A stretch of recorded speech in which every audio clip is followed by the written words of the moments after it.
Assalamualaikum. Halo teman onlineku semuanya. Kebetulan hari ini aku mau buat wingko, jadi mari kita buat sama-sama.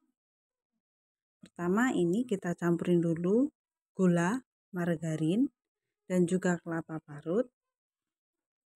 Kelapanya ini aku pakai kelapa frozen karena kebetulan sekitar 1 bulan yang lalu itu lagi banyak banget kelapa muda.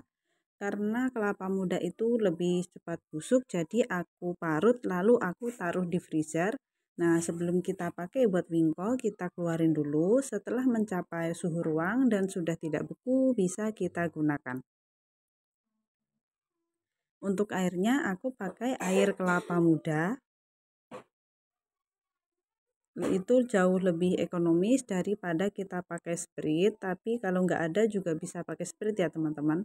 Ini aku pisahin dulu, ternyata masih ada kelapanya yang apa ya teman-teman, nggak keparut dengan sempurna. Oke, setelah tercampur rata lalu kita panasin cetakannya. Ini aku nggak olesin pakai margarin atau pakai minyak karena di adonannya udah pakai margarin. Dan ini aku tabur juga sedikit wijen. Untuk wijennya bisa ditaruh pertama kayak aku gini, atau bisa ditaruh di atasnya, itu sesuai selera, atau nggak pakai juga nggak apa-apa. Tapi untuk rasanya jauh lebih enak kalau kita pakaiin wijen, meskipun wijennya cuma sedikit tapi ini menambah rasa. Ini matangnya nggak bareng ya teman-teman karena api kompor aku itu kurang merata. Kompornya ini udah cukup lama jadi apinya itu nggak sama. Ini harus dibolak-balik dan apinya pakai api yang super kecil. Nah, ini untuk contoh yang kedua aku olesin dengan margarin dan ini wijennya aku tabur di atasnya. Menurut aku hasilnya sama aja.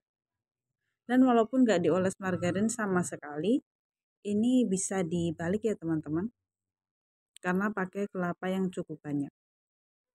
Nah, ini hasilnya setelah jadi semua. Aku juga udah bungkusin di plastik itu setelah dingin.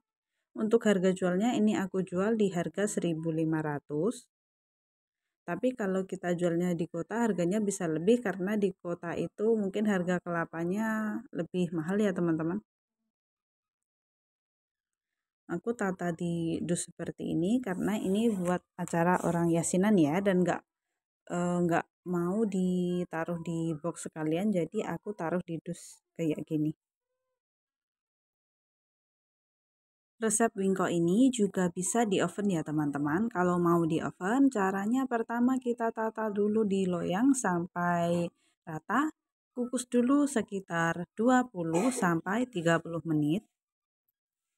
Setelah itu baru kita oven supaya lebih tanak dan matangnya lebih merata. Tapi menurut aku jauh lebih cepat kalau kita pakai cetakan kecil seperti ini.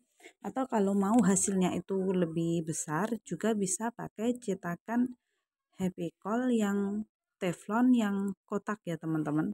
Teman-teman bisa lihat di marketplace, banyak yang jual. Oke, terima kasih teman onlineku semuanya yang udah nontonin videonya dari awal sampai selesai. Semoga resepnya membantu dan videonya cukup menghibur.